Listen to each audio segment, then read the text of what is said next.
So you're constantly checking your Stripe account, wondering, why am I not hitting 30K, 50K, or 100K in MRR? You're working harder than ever before, which is ironic. You started this business because you wanted more freedom, but somehow it seems to be moving you further away from that goal. And for all of this, what do you have to show? More business expenses to pay. And then you realize that other business owners, they're working with better clients, they're making more money, they're hanging out in better business circles. Somehow this just doesn't seem fair. And to make matters even worse, your so-called favorite internet gurus are telling you you're not hustling hard enough, you don't want it bad enough. But I'm calling it out today. The hustle culture is a pile of horse shit. You are not a hustler. You are a business leader. What if there was a better way, an easier path to get the success you want while also enjoying yourself at the same time? One that doesn't require you to send out 1,000 DMs every day, to get up at 3 a.m. and take your cold shower. Hi, my name is Mario Lanzarotti, high performance coach with a blend of spirituality and business. In 2019, I sold my first e-commerce startup all in sundry for multi-six figures. I gave a TEDx talk with over 2.2 million organic views, and I have coached over 1,000 business owners to scale their business to multi-six and even seven-figure levels without burning out in the process. In this video, I'm going to bust the hustle culture conspiracy wide open and reveal to you the anti-hustle blueprint that allows you to reach the kind of success that you want, reclaim your life, and enjoy yourself in the process. Succeeding in business is actually simple. I'm not telling you that it's easy, but it's quite straightforward. You need an offer. You need something that solves a big enough problem for a certain type of person to open their pocket. Then, once you know that, you connect with that person through marketing. That means you seek a conversation. You tell them about what you have to offer, you show them how that's going to solve their problem, and then you go into fulfillment. Fulfillment means you do what you promised. And then once you develop more of a flow, you can get people results, and you see this is working. Now you start to look in how you can remove yourself from that operation. So now you bring in automations, processes. This is the nature of success in business. But the hustle culture makes that more challenging because the hustle culture only focuses on quantity. It's focusing on staying busy all the time, where people stay in that initial solopreneur mindset, where it's all about them. They're afraid of giving up control. They want to be in charge of how it's done and when it's done. But that's not what a leader does. A leader builds the systems and trains the people for the success to continue to grow. The problem with the hustle culture, it doesn't allow that shift because hustlers don't have the energy to do that. As a hustler, you're overwhelmed with the work. You focus on always being busy, which means you're always dancing on the verge of burnout. So you lack the energy to take on greater responsibility. You also lack the confidence because you're constantly so tired and you're always trailing behind. And now that means you can't work with bigger clients. See, at some point, you got to reach higher as a service provider. You got to charge more money. You got to work with more successful people. But if you don't have that energy, you can't hold that responsibility to work with these kind of clients. As a hustler, you don't prioritize yourselves, your well-being. Your decisions start to become poor. You make mistakes. The doubt becomes even greater. Now you have more problems to deal with. So now you work even harder. Your relationships are deteriorating. And now you feel terrible about that. And now you carry this extreme weight on your shoulders. And then you turn on your favorite hustler of the day. And that guy tells you, you're an idiot, suck it up. You should be working harder. And you notice yourself falling deeper and deeper and deeper until you hit failure. That almost happened to me. I was struggling big time when I was running my business with my co-founder in New York City. Our first few years, we were struggling to make ends meet. It was really hard. I got into the hustler's mindset of New York City. I was just working so much, 7 days a week. I didn't have time to do things with my friends. Felt like I was always chasing my tail. I remember that we had a conversation with a more senior business person, and that guy told us, you need to raise your prices. You're coming across too cheap. You're selling custom shoes, but custom shoes is a luxury product. You're not showing up like a luxury product. I realized, I was like, wait a minute. I'm looking at myself like a shoe seller, not like a business owner. I'm looking at myself like a guy who works at a shoe store who just runs around, collects bigger numbers and gets more shoes and more requests. I wasn't talking to people on the level of being a leader, of seeing eye to eye, because I was always rushing. That's when I tried meditation. And the meditation actually gave me the tool to slow down. When I was in sales conversations, I no longer had that clock ticking in the back of my mind that says I got to work more. I slowed down with customers. The conversation got richer. I developed more of a relationship, and that got me to being introduced to NFL Super Bowl champions. I had 2 billionaire clients. I had a client in Long Island, super rich guy, that came through a referral. My first thought was, oh my God, that's a lot of time. I got to drive up there. So that's the whole day that goes that I can't be working. I came back. I sold 10 pairs of shoes. At the time, that was a $5,000 day. And he even gave me a $300 tip. That was phenomenal. I was on top of the world. And it made me realize I needed to change my thinking from hustler to leader to more being a CEO. And now that was sort of the mentality that I later on took into my work as a coach. I'll give you some examples. One of my clients, Andre Hickel Jr., he came to me as a typical 6-figure solopreneur, and he knew that he needed to scale. But he was afraid of scaling because that meant bringing in more people. And he already was having a hard time with tough conversations, negotiations about money, giving feedback about poor performance. So in his mind, if I scale the business and I have more people, then I have more problems to deal with. I don't want to do that. I helped him increase his level of confidence. The problem was not that he didn't know how to scale. The problem was that he didn't look at himself as a leader. I helped him take on the perspective of a business leader rather than a solopreneur. My client Ankur, he ran a company called Pilot in India. He wanted to sell the company. He wanted to get an exit. But the problem was he was getting meetings. I asked him to pitch me what he was pitching them. After the first 2 minutes, I was like, dude, boring. I don't feel the passion. I don't feel the excitement. Why would I invest in something like that? I need to feel like, oh my goodness, I get to buy this company from this incredibly confident guy. That's a bargain that I'm getting here. For him, we had to increase his energy. And we did that through a lot of breath work, changing his lifestyle, his mindset, and then energy peaked. And guess what? He sold his business. The other person I want to talk to you about is my client, Matthew, also an agency owner. He tripled his income working with me. That was because he was making a lot of rushed decisions coming from a place of fear. That meant he was doing things everyone else was telling him.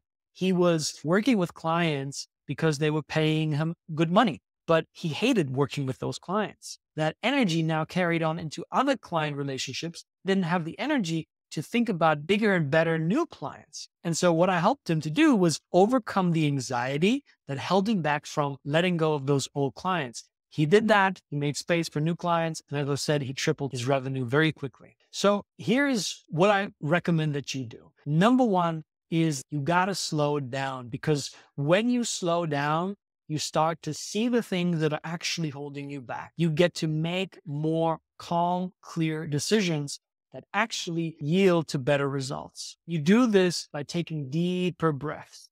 You do this by walking slower. You do this by clearing your calendar, by making more space in your calendar. Number two is you identify the needle movers. There's a lot of things that you're doing right now simply for the sake of taking action. There's so much conversation around action is the cure for everything, but that's not true. Specific type of action, but not all action. If you're just busy all day, you're not moving the needle. You're not progressing. And number three is you got to leverage the time and energy that you have, which means you need to hire people and you need to develop systems. See, if you're just focused on doing everything yourself because you think there's nobody that can do it like you, then you are the bottleneck to your growth. You need to think of yourself like a strategist, the one that guides the orchestra, not the one that plays all the instruments. You started out as playing the instrument, but at some point you advance to being the one that oversees the instruments and sees where the direction of the symphony is heading. Mental clarity is really the number one step. If you don't have mental clarity, you can't see the path in front of you. You don't know what the right actions are. You end up just doing something for the sake of doing something. Now you're dealing with this sense of always being stressed out. Now you're in this tunnel vision and you don't really see what's going on outside of you. You don't really see the resources that you have available. If I can get you to slow down, you'll realize that there are so many things in your business. There's so many people that you could be asking for help right now that you're not making use of. I'll give you another example. One of the first things that I do with every client that wants to generate new revenue is I have them slow down. I have them write down 5 to 10 names of people that could refer them clients. And almost every time they get 1 or 2 clients just from that. Isn't that interesting? That's why you can't afford to be in this burnout, stressed out hustle mode, because otherwise you're always going to be in a tunnel. Here's how you do it. Sit up straight, breathe in through your nose, out through your mouth, into the belly. You breathe into the belly and out through the mouth. It helps to put a hand on your belly. So it's almost like you're blowing up a balloon. And I want you to keep doing this as you're watching this video, because this is going to help regulate your nervous system, literally slow down your entire system. You feel more peace in your body, and that means your mind is calmer. Now you can make decisions with clarity from a place of calmness. Now you start to see a domino effect, because now you also see that your strategy is really working, because you're going to focus on doing what needs to be done. And you can let go of the stuff that is just doing it for the sake of feeling like you're busy. Now your stress is reduced and you don't have those panic attacks anymore. Now you're getting more done and you're feeling calmer. You can be more present in your relationships, and that improves them. And that has a ripple effect both in your personal and your professional life. Now that you know how to slow down and why, let's talk about the needle movers that real CEOs focus on to grow their business with ease. Your job is not to put out fires. Your job is to make sure that the fires don't happen in the first place. And so the way that you do that is by identifying what are the things in my business that provide the greatest return on investment.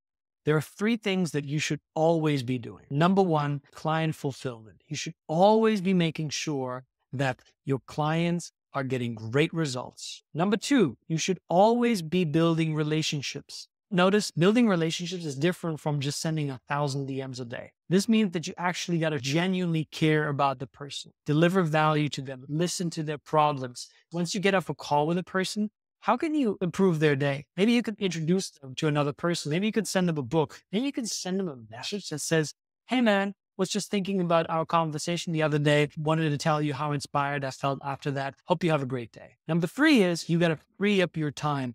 After you deliver great results to your clients, you build relationships to generate more clients. Now you got to free up your time, because 1 and 2 should go away from what you're doing step by step. You should be moving into a strategic visionary role, and you should be bringing in people. You can only bring people when you develop standard operating procedures, SOPs, so that the people that come in understand, this is how it's done. This is how Mario has been delivering great results to his clients. Got it. Now you train them based on those SOPs to develop a proper schedule where you can prioritize these activities. Some of those 3 things that I've mentioned are probably going to be more difficult for you. Maybe it's developing relationships because reaching out to people feels scary.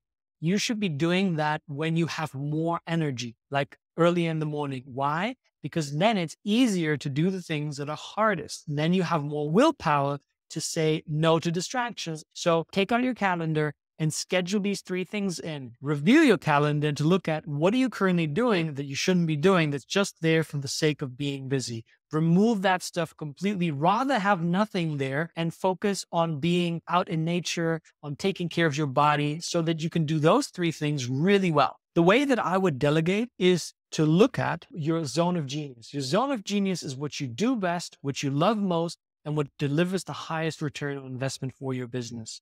Identify those 3 things, and then you move yourself away from things that are not part of your zone of genius. You do this consistently by developing standard operating procedures and by training people based on those standard operating procedures. So now that you're ready to hire, let me show you how you hire the right person. One of the biggest blocks to delegating and hiring is people think that they should be the best at what they provide. If you provide an agency service, maybe you get people leads through ads, then you should be the best at doing ads. Remember, you're a leader. As a business owner leader, it is your job to hire people, to bring them on board so they can do better what you are doing right now. If you're not okay with that, then maybe being a business owner isn't for you. Then maybe you should be a freelancer, which is really a glorified 9-to-5 job. The idea of business means you build the systems and the teams that do what you used to be doing best, and they're now doing better than you. If they're not doing it better now,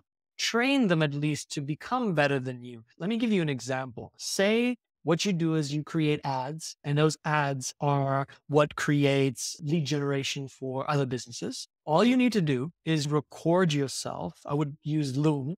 You record yourself in a step-by-step process. Break it down like explaining for someone to the first time. This is what step 1 is. Here's why I'm doing step 1. Here's how it's done. This is step 2. What I would do is I would take a task that you want to delegate, and then I would break this task down in each single step from the very beginning to the very end. And make sure that you're not making assumptions. For you, this stuff is normal, but for somebody that you're bringing on, for them, they've never seen this before. Simply document this. You can live record as you're training that person so that the next person that comes in can just watch the recordings, and that will save you a ton of time. One other thing that's really important when it comes to hiring and delegating is you need to ensure a culture fit. You don't just want to hire somebody because they're good. You want to understand what are your values as a business owner, what's important for you in business. And you want to write those down, right? Maybe for you, freedom, integrity, impact is important. Okay, now you want to hire a person that has similar values. You find that out by asking them about things that are important to them. And what you can do is if you find out your top values, go to ChatGPT, then putting those values there and ask ChatGPT to give you some questions that help filter if the person that you're hiring is a similar fit to you. You might get somebody on board that you don't vibe with personally. And that is a really big problem because now you're building a relationship only based on performance. And later on, that's going to result in a lot of problems. So figure out your values, see if the person coming in is a match to those values, and then hire them based on that. Good leaders demonstrate their values, not through words, but through actions. If you say that one of your values is integrity, then you got to demonstrate that you honor your word. So if you tell them, hey, I'm going to pay you on the 30th, then you pay them on the 30th. If you tell them tomorrow 9 a.m. we have a meeting, then be there at 9 a.m. If you tell them, hey, by Thursday, 7 p.m., you'll have this SOP from me, send it to them by that time. That shows them that you are who you say you are. Right? And if your values is all about location freedom, and all you're doing is sitting in your mom's basement and working 18-hour shifts, there's no freedom in that. If you're a hustler and a grinder, but you keep talking about freedom, then that's not a match, right? A leader has to live his values. Don't just say what's important to you, live what's important to you, because they're going to take that on much faster. This is how you can hit your revenue goals without burning out, without hustling 24/7, without having to wake up at 3 a.m. and taking cold showers. Here's my 3-step anti-hustle culture blueprint to success. Number 1, mental clarity so you can make decisions from a calm, collected place. Number 2, identifying the needle movers so you focus on what really matters and you let go of all the busy bullshit. And number 3, leverage and scale. Learn how to leverage the time and energy that you have. Develop systems, develop SOPs, and hire people that are in alignment with your values. My name is Mario Lanzarotti. If you are an agency owner and you find yourself stuck and are ready for the next level, click the link in my bio for the free Zenpreneur method for agency owners. Or if you want to know my story of how I escaped the grip of anxiety and burnout, click the link here and watch my video. Peace out.